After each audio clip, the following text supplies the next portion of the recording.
अवधूत चिंतन श्री गुरुदेव दत्त श्री स्वामी समर्थ मैत्रिणींनो, स्वामी महाराज तुमच्या सर्व चांगल्या इच्छा पूर्ण करो हीच त्यांच्या चरणी प्रार्थना। तर होळी आता जवळ आली, तर होळीला कसं आपण आज मी तुम्हाला थोड्या वस्तू होळीसाठी आणायचं सांगणार आहे। तर तुम्ही हा व्हिडिओ स्किप न करता शेवटपर्यंत पहा, कारण कसं आपल्याला सेवा करायची असते परंतु त्या वस्तू आपल्याला कसं भेटत नाही, त्यामुळे आपल्याला सेवा करायची असते परंतु त्या वस्तू न भेटल्यामुळे आपली सेवा ही तशीच करायची विसरून जाते। त्यामुळे ही तयारी अगोदरच, त्यामुळे 8 दिवस अगोदर मी व्हिडिओ हा तयार केलाय। तर तुम्ही व्हिडिओ हा शेवटपर्यंत नक्की बघा आणि कोणती सेवा करायची ते नक्कीच पहा, कारण कसं होळी हा सण वर्षातून एकदाच येतो, त्यामुळे ही सेवा करायला आपल्याला नंतर टाइम नसतो। त्यामुळे वर्षातून हा सण येतो आणि हा असा सण आहे की ज्या दिवशी तुम्ही तंत्रमंत्र करणारे जे बुवा आहेत त्यांच्यासाठी, किंवा जे एखाद्याला खूप मोठी अशी सेवा करायची त्यांच्यासाठी हा सण खूप खास असतो, कारण हा सण खूप शुभ मानला जातो। त्यामुळे तुम्हाला कुठल्याही चांगल्या गोष्टीची सुरुवात करायची असेल तर ह्या दिवसापासून तुम्ही केली तरीही चालेल। त्यामुळे काय होतं, आवर्जून जी तुम्हाला मी उपाय सांगणार आहे ते करा। हा उपाय करायला सुतक असेल तरच हा उपाय तुम्ही करू शकत नाहीत, पण पिरियड जर असेल तर तुम्ही तुमच्या घरच्याने हा उपाय केला तरीही चालेल। पण तर चला आता आपण पहिला उपाय बघूया। तर आपण काय करायचं, सार्वजनिक होळी म्हणजे कसं, जे आपल्या मैदानात असते किंवा सोसायटीच्या मध्ये जी प्रज्वलित केली असते ती सार्वजनिक होळी, आणि आपण घराच्या बाहेर करतो ती आपली घरची होळी असते। त्यामुळे हा उपाय आपल्याला सार्वजनिक होळीतच करायचा आहे। सार्वजनिक होळी ही प्रज्वलित झाल्यानंतर आपण काय करायचं, घरातून जाताना 1 चमचा गाईचं तूप घेऊन जायचं आहे, 11 बत्तासे घ्यायच्यात, 11 लवंगा घ्यायच्यात, 5 विड्याची पानं घ्यायची आणि थोडं खोबऱ्याचा तुकडा घ्यायचा आहे आणि हे घ्यायचं आहे। नंतर पुरणाची पोळी, आपण जर होळीला नैवेद्य दाखवायचा आहे ना, म्हणून आपल्याला हे पुरणाची पोळी घेऊन जायची। तर आता आपण जिथं होळी पेटवली ना तिथं जायचं आहे आणि सुरुवातीला काय करायचं, आपण आधी होळीला हळदी कुंकू लावून घ्यायचं आहे। हळदी कुंकू लावून झाल्यानंतर आपण एक तांब्या भरून घेतो ना, ते तांब्याने पाणी असं गोल गोल 11 प्रदक्षिणा आपल्याला घालायच्यात।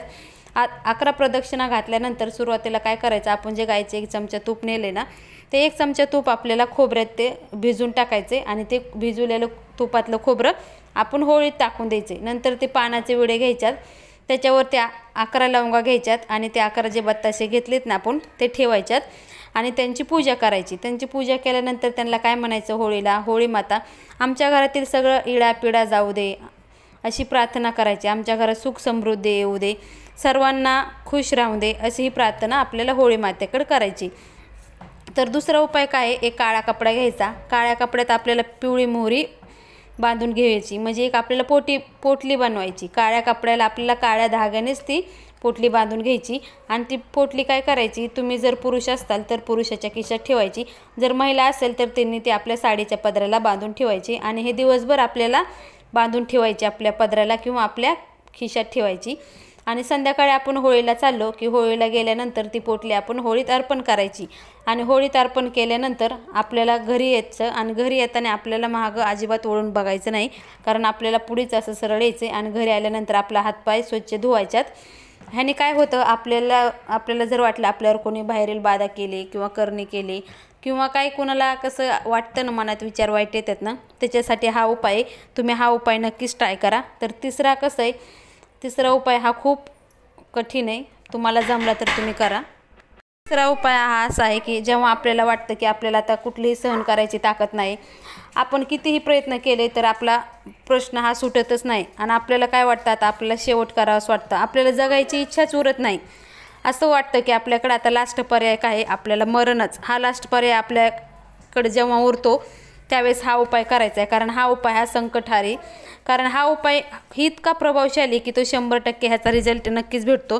तर हा उपाय कसा करायचा, 51 दिवस आपण ज्या दिवशी होळी चालू होती त्या दिवसापासून 51 दिवस बजरंग बाणाचा पाठ करायचा आहे। बजरंग बाणाचा पाठ हा आपल्याला संकल्पयुक्तच करायचा आहे आणि रोज एकच टाईम हा पाठ वाचायचा आहे आणि हा पाठ वाचताना कसं ब्रह्मचर्याचे पालन करायचे, मांसाहार करायचं नाही। त्यामुळे हा पाठ वाचताना तुम्ही ब्रह्मचर्याचे पालन तुम्हाला जर होत नसेल तर तुम्ही हा पाठ नाही वाचला तरी चालेल, कारण तुमचे प्रश्न खूप मोठे आहेत। त्यामुळे तुम्हाला हा उपाय जर करायचा असेल तर एवढं पाळणं नक्कीच आहे। त्यामुळे हा उपाय तुम्ही नक्कीच करा आणि तुमच्या जर खूप मोठी समस्या आहे ती नक्कीच ह्याने दूर होईल। तर नंतर काय, आपण काय करतो, होळीच्या दुसऱ्या दिवशी जी राख असते ना ती राख घेऊन आपल्या घरी यायची आणि ते आपल्या जर एखादा दिवा असेल तर ते दिव्यात टाका, किंवा आपण जे संक्रांतीला सुगड म्हणजे जे बुटकुल असतं ना त्यात टाकायची, आणि त्यात टाकल्यानंतर थोडे मीठ आपल्याला त्यात टाकायचे, आणि आपल्या घराच्या साईडला कुठं म्हणजे आपल्या लहान मुलांचा किंवा कुणाचाही हात लागणार नाही अशा ठिकाणी ती आपल्याला सुगड किंवा बुटकुलं ठेवायचे. त्याने पण आपल्या घरातील सर्व बाधाही निघून जाते.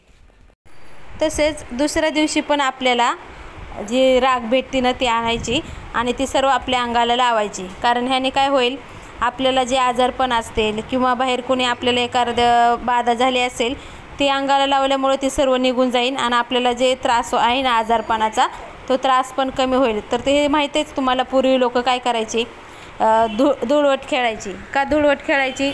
आज होळी झाल्यावर दुसऱ्या दिवशी धुळवट का खेळायची? तर त्याचं कारण हेच होतं की आपल्याला जर कुठला आजार असतील किंवा वाईट गोष्टीने आपल्या त्या संचार केला असेल तर ती निघून जाते. त्यामुळे दुसऱ्या दिवशी धुळवट खेळायची पद्धत होती. तर त्याचं कारण हेच होतं की आपले रोग हे सर्व निघून जातात. त्या कारण कुठल्याही सणाला सायंटिफिक रिझन आहे, कारण आपल्या पूर्वजांनी ते उगाच असं केलं नाही.